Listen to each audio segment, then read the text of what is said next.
A frozen T-bone steak, $32. A single piece of meat, wrapped in plastic, sitting on a freezer shelf in a bush village store somewhere off the road system in Alaska. Not a restaurant cut, not a premium grade, a regular frozen steak. That price tag tells you almost everything you need to know about what it actually costs to live off the grid in America's last frontier. In that same store, a gallon of milk runs around $13. A gallon of gas, about $8. And the household buying that steak might be working with roughly $2,000 a year in total income. Permanent Fund Dividend, corporation payments, food stamps stitched together into a survival budget. One T-bone could eat a week's worth of money. And yet, somebody, somewhere out there, is still putting it in the cart because the alternative is hunting for it. And the hunt this year didn't pan out. This is a video about how people actually live off-grid in Alaska. Not the postcard version. Not the cinematic shot of a cabin glowing under the aurora. The version where a family south of Fairbanks tracks the entire year on a whiteboard because missing one window, one frost, one freeze-up, one moose can mean going without for months. Start with the scale, because nothing about Alaska makes sense until you feel how big and how empty it really is. The state covers more than 600,000 square miles. That's bigger than Texas, California, and Montana combined. And yet, Alaska has very few miles of public road for its size. Far fewer than tiny Vermont, a state a fraction of the size. Texas has hundreds of thousands of miles of public road. Alaska has only a small fraction of that. Juneau, the state capital, cannot be reached by car from anywhere. Not from Anchorage, not from Fairbanks, not from the lower 48. You fly in or you take a boat. The population density works out to roughly 1 person per square mile. So when we talk about off-grid life here, we are not talking about a cabin 20 minutes down a gravel road. We are talking about a couple just south of Fairbanks who measure their nearest neighbor in single-digit miles and their nearest year-round village in double digits. 7 miles out one direction, 20 miles out the other. A trip to a store is a planned expedition, not an errand. And here is the part that makes the whole thing strange. Alaska pays people to live there. Every qualifying resident, 1 full calendar year in state, no felony, gets an annual check from the Permanent Fund Dividend. That couple, that family in the bush village, the teacher on St. Lawrence Island, everyone in the same pile. The 2024 payment came in around $1,000. Over the decades, the average has hovered closer to $1,200.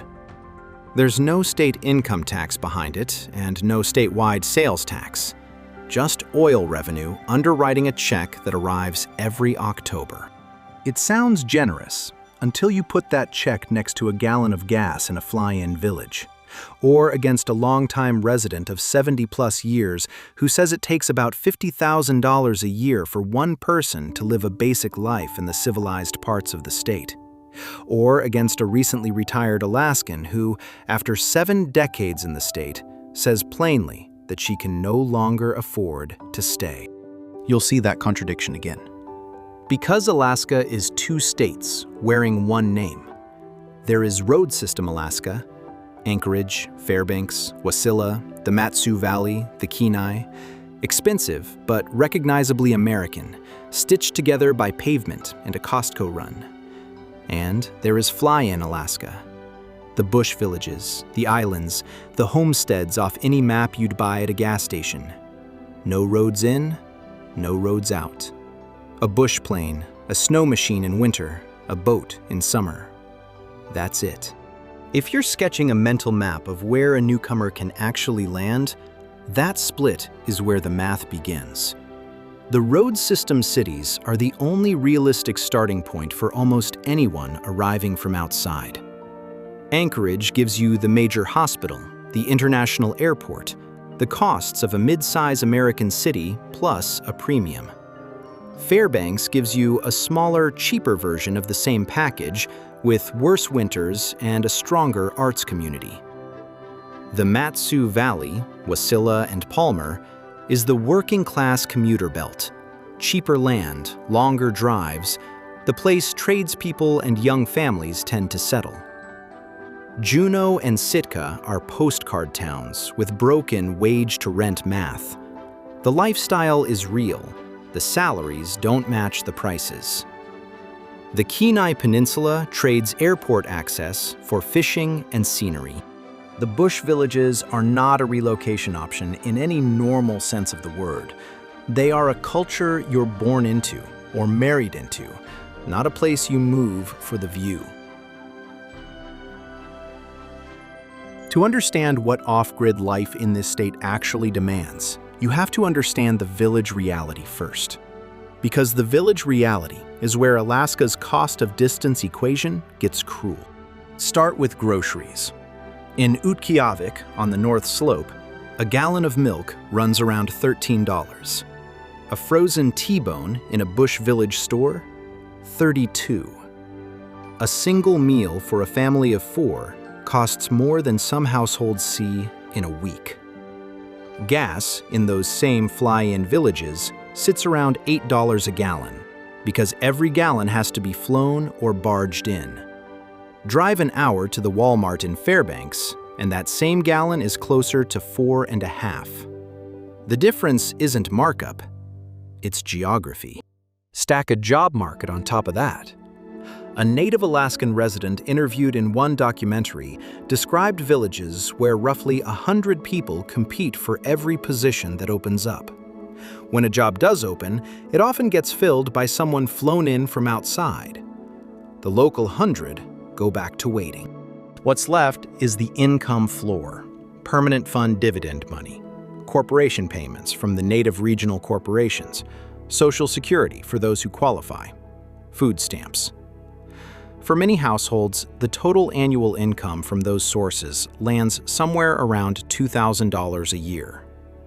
Hold those numbers against $13 milk and an $8 gallon of gas, and you understand why subsistence hunting and fishing in these villages is not a hobby. It is the budget. Which brings us to a sentence worth slowing down for. The Yukon River has been closed to subsistence salmon fishing for several years now by a treaty arrangement tied to collapsing fish counts. For families 100 miles north of Fairbanks whose freezers were stocked every summer from that river, for communities whose entire food calendar was built around the salmon run, that closure is not a regulation. It is a lifeline being cut. A cultural interpreter from one of those upriver villages described it simply: "That's our lifeline." Daily logistics in a bush village take that isolation and make it physical. Overnight shipping in this part of the world is a phrase that doesn't mean what it means anywhere else. A former teacher who spent 2 years on St. Lawrence Island, not far from the Russian coast, said it plainly. Overnight shipping meant 2 to 6 weeks for things to actually arrive. Amazon works. It just doesn't work fast. Order a part for your snow machine in October, and you may be looking at it under the tree in December. Healthcare follows the same logic. Routine care in a small village is whatever the local clinic can do, and the local clinic is often one nurse and a satellite phone. Anything specialized means a flight to Fairbanks, to Anchorage, sometimes all the way to Seattle. Native residents who qualify get free or subsidized care through Indian Health Services, which matters enormously, but the care itself still has to be reached, and weather grounds planes for days at a time. The teacher on St. Lawrence Island said her 2 biggest worries were polar bear attacks and plane crashes, in that order. If you've made it this far into how this actually works, a quiet thumbs up tells the platform other people thinking seriously about rural America should find their way to honest accounting like this, rather than another Aurora reel.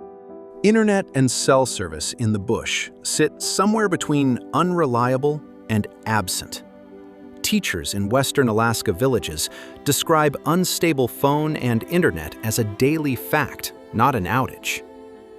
Starlink has changed the math for some homesteaders on the road system and in a few villages. A workable signal where there used to be none. But the dish, the subscription, and the power to run it are another line item on a budget already stretched. For a remote worker on outside income, Starlink is the single piece of equipment that makes any of this possible at all. Schooling in the villages is the local K-12 if there is one, and a boarding school flight or correspondence program if there isn't. Parents who want options for their kids past 8th grade are often making a decision about where the family lives, not where the kid studies. Law enforcement runs on the same delay. When something bad happens, response is measured in days, not minutes.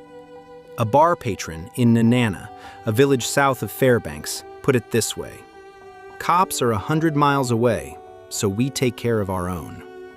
That phrase is not bravado. It is a description of the operating environment. Social workers, suppliers, troopers, all of them fly in. All of them get weathered out. Underneath all of this, an addiction crisis is reshaping these communities in real time. Fentanyl is being smuggled into villages by bush plane and snowmobile. The overdose rate among Alaska natives is reportedly several times higher than the rest of Alaska, and Alaska's rate is already among the worst in the country. One longtime observer said the volume of drugs coming into these villages has completely changed entire communities. In a village of a few hundred people, 5 or 6 residents getting strung out doesn't just hurt those families. It pulls the productivity of the whole village down with it. This is the Alaska that the romantic homesteading videos rarely show. Not the cabin in the woods. The village where 100 people apply for one job and the T-bone costs $32. Both are off-grid in the literal sense. Only one of them gets a YouTube series. The infrastructure of one Alaska barely brushes the other. And the people who choose to build an off-grid life in the interior, the homesteaders with the solar arrays and the sled dogs and the whiteboard categorized by season, are doing something different from village life, but they are answering the same fundamental question.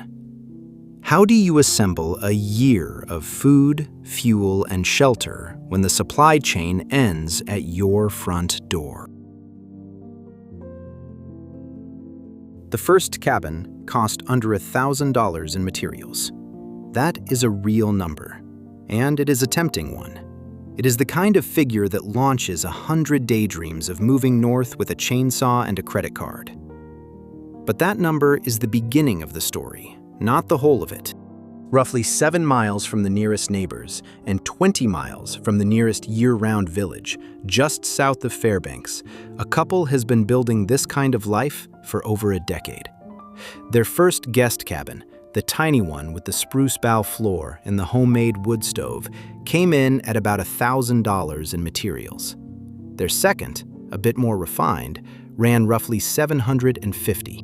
The logs were sourced within a mile of the build site. The windows were salvaged. The rocks for the hearth came out of the river. The plaster was mixed on the ground. The biggest line items on those receipts were a vapor barrier and a box of nails and spikes.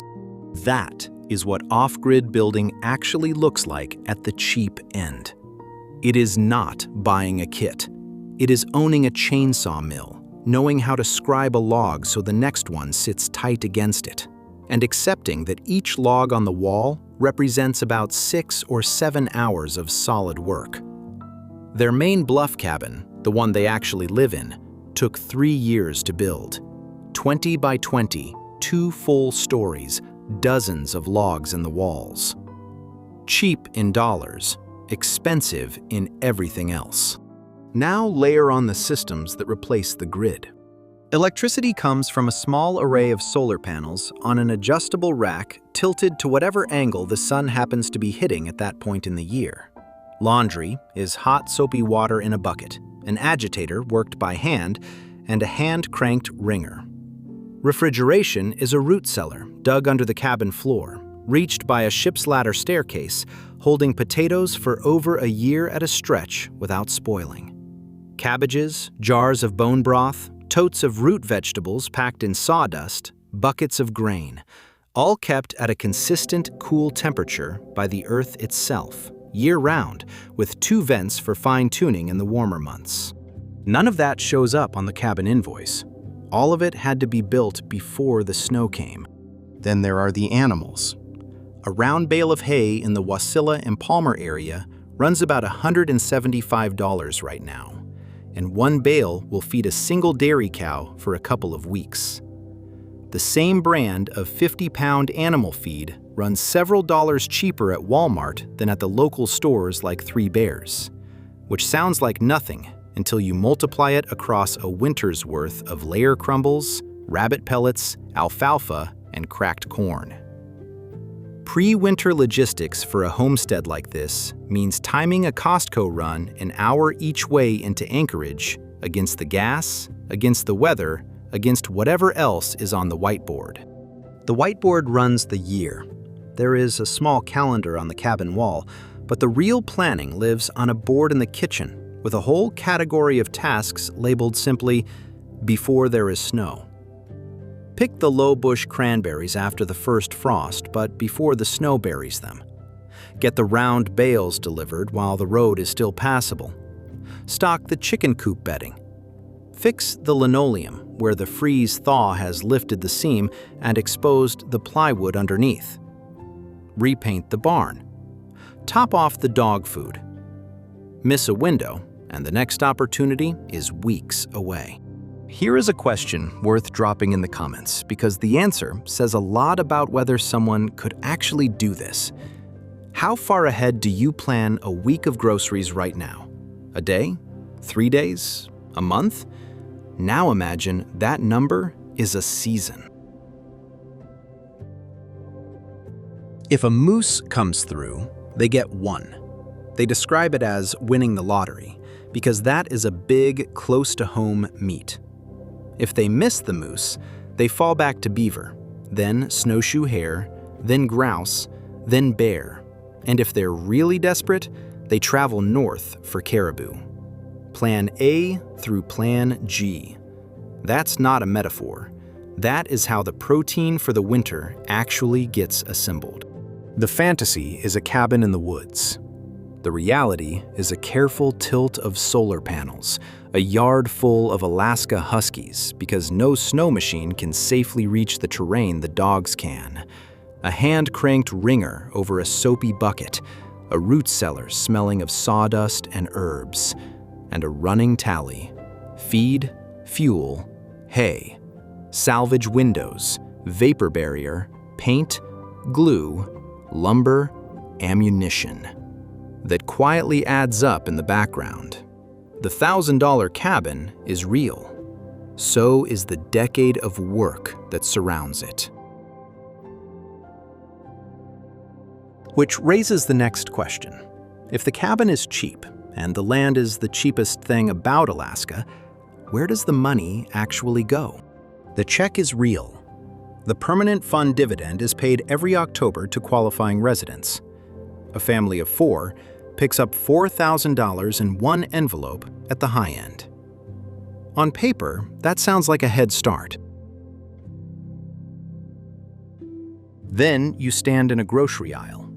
A resident in Wasilla, civilized Alaska, an hour from Anchorage on the road system, points out that it's hard to find much of anything in her local store under $5. Cost of living statewide runs well above the national average. In Sitka, it's higher still. A $1,000 PFD does not close that gap. It softens it.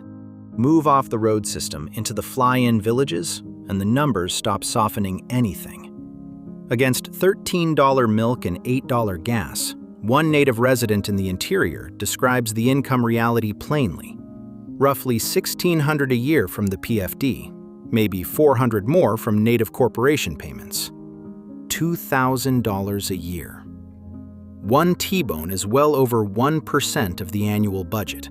That's where the cracks open. The same regulations that govern fishing and hunting on the road system also govern those villages, the places that depend on subsistence not as culture, but as calories. The Yukon closure already mentioned isn't just a story about salmon. It is a structural shift in what the household budget can produce on its own. So the dividend does what it can. For a family in Anchorage, it offsets the cost of school clothes. For a homesteader near Fairbanks, it covers a winter's worth of animal feed. For a village family on $2,000 a year, it is a meaningful share of the entire budget, and still not enough to keep up with $13 milk. Medical costs in Alaska can run dramatically higher than the lower 48, depending on the service. Routine care in a small village is often a clinic visit and not much more. Anything specialized, a cardiologist, an orthopedist, an oncologist, usually means a flight. Fairbanks if you're lucky. Anchorage more often. Seattle if it's serious. For Alaskan natives, Indian Health Services covers the bill at full or partial rates, depending on blood quantum, which is the single most important financial cushion in the bush.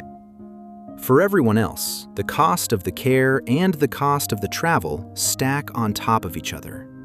A weather delay can strand a patient and a family member in a hotel for days, long enough that the surgery gets rescheduled and the plane ticket gets repriced. Medevac, when it's needed, can run into the tens of thousands. The homesteaders who can swing it carry a membership in one of the air ambulance services and treat it the way other Americans treat car insurance. This is the bill people mean when they say Alaska becomes hard at retirement. Working-age bodies absorb the system. Aging bodies don't. Anyone with an existing condition that requires a specialist every few months should map those flights and copays before signing a lease, not after. A longtime resident, after a lifetime of weighing every cost, lands on a single number for the road system parts of the state. Roughly $50,000 a year minimum for one person to live a basic life. Not comfortable, basic. Minimum wage in Alaska is in the low double digits per hour. Seasonal work from May through September pays $25 to $35 an hour, but the unemployment that follows from October through April pays roughly $150 a week. Construction in the Matsu Valley runs heavy overtime in the fall, everyone gearing up before freeze-up, then collapses to almost nothing. The same long-timer's verdict on retirement is short. She recently retired, and she can't afford to stay. There is one place the wages do bend the other way. Teachers in the western bush villages can earn nearly double what a lower 48 teacher earns. A teacher on St. Lawrence Island said as much. But the same teacher will tell you the food is more expensive, the trips home cost real money, and overnight shipping takes weeks. The premium is real. It is not free. Underneath all of it is the structural number that decides Alaska's future. The vast majority of the state's general fund comes from taxes on oil companies. No state income tax, no state sales tax outside a handful of local exceptions like Juneau. The whole arrangement, the PFD, the road maintenance, the schools, the troopers, is paid for by oil out of Prudhoe Bay, flowing south through the Trans-Alaska Pipeline. Production there has been declining for decades. There is no second industry waiting to take its place at that scale. So when the moose doesn't show up, when the salmon run is closed for another year, when the solar panels need replacing and a specialist appointment lands in Seattle, the bill comes due in a state where the cushion is $1,000 in October and a freezer full of fish that isn't there anymore. At extreme cold in Fairbanks, the snow doesn't crunch. It squeaks.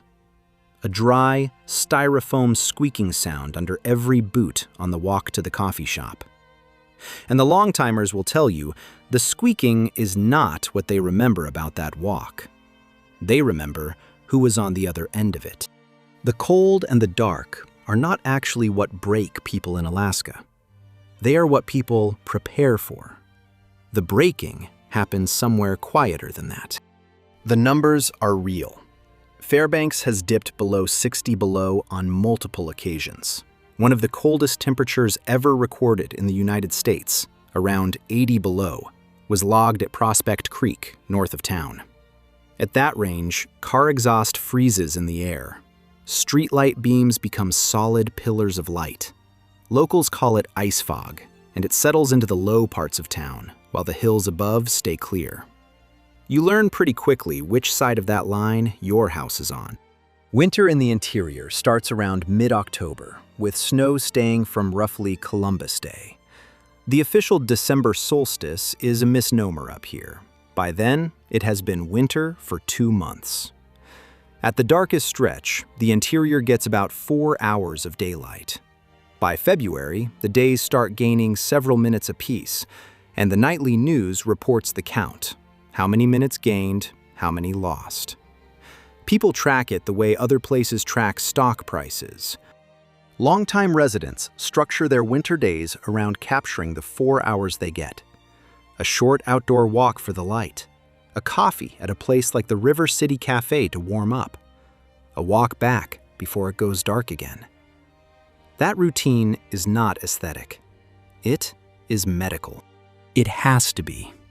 In Utqiagvik, among the northernmost towns in the United States, the sun sets in November and does not rise for roughly 2 continuous months. Polar night. Seasonal affective disorder is not a quirk of personality in that part of the state. It is an environmental fact, the way humidity is a fact in Florida. Some people grow up in it and never feel it. Newcomers feel it almost immediately. A woman who grew up in a village about 100 miles north of Fairbanks says the dark has never bothered her. She grew up in it. She thrives in the cold. A woman who moved to Yukon River for 7 years and tried to make a life there says the cold and the dark were the breaking point. She moved back home and ended her marriage. Both are telling the truth. Then there is the other half of the calendar. The half outsiders forget. Summer in the interior regularly hits the 80s, sometimes the 90s. From mid-April through mid-August, daylight is nearly continuous. Families with small children describe trying to convince a 2-year-old it is bedtime when the sky is bright. Blackout curtains are not a luxury. They are part of the move-in budget. And the mosquitoes. Residents in Delta Junction describe being bitten through a thick sweater. Longtimers in Fairbanks say the summers are worse than the winters. That is not a joke about bugs. It is a real warning about a season most people don't budget for. So what holds people in place through all of that? The honest answer, by every account, is each other. Fairbanks has roughly 30,000 people in the city, and somewhere near 100,000 in the metro area. For a town that small, sitting in the interior of one of the largest, emptiest states in the country, the cultural life is disproportionate. There is a volunteer symphony, a ballet school that makes room for every child who tries out, performances that sell out entirely by word of mouth, no formal advertising, no marketing budget, just people telling people. Someone who has produced shows there describes adding a 4th performance with 24 hours notice and watching it fill. That doesn't happen in a city of 30,000 anywhere else. It happens here because there is no diluting middle layer. You either show up for the thing or the thing doesn't happen. That density of obligation is also how a newcomer breaks into the place. Friendship in Alaska doesn't form in a coffee shop or on an app. It forms by helping someone split firewood, by showing up to chase a moose out of a yard, by volunteering for the symphony or the rescue squad or the school auction. A long-timer in Fairbanks calls the climate an acquired taste. The same is true of the social rhythm. You either join something within the first winter, or the first winter joins you alone. Dating and friendship inside that math is its own filter. The pool is small, the winters are long, and partners often arrive already paired with the place, meaning the easiest matches are the ones who would never consider leaving. Outsiders sometimes describe the social scene by an old line about Alaskan odds. The odds are good, but the goods are odd. Funny on a t-shirt. Less funny when you've moved here at 34 and realize a real partner has to share the whiteboard, the woodpile, and the polar night, not just the postcard. Single people who need a wider dating pool tend to last 2 winters and leave. 2 career households face a different problem. Outside Anchorage, it is genuinely hard for both partners to find work in the same field in the same town. One career usually takes the lead, and the other adapts or commutes. There is a darker register underneath all of it, and the sources are unanimous about it. Addiction is a crisis statewide. Alcohol has long been the constant. Methamphetamine is now common enough that residents specifically name Wasilla and North Pole as struggling with it. Fentanyl, by the description of people working in the villages, is reaching communities that used to be too remote to reach. Alaska has among the nation's highest violent crime rates. It also has among the highest suicide rates. In remote villages, troopers are described as 100 miles away. Take care of your own is not a slogan. It is a logistical reality. Privacy is also limited in ways outsiders underestimate. In a small road system town, your truck is recognized at the trailhead. The grocery checker knows what you bought last week, and any visit from a state trooper makes the rounds by Monday. People who need anonymity to feel safe usually feel watched here. People who need to be known usually feel held. Politics and religion track the same texture. The state leans conservative and gun-friendly, with strong libertarian streaks. Anchorage and Juneau are more mixed, and University Town Fairbanks has a small but real progressive scene around the campus and the arts.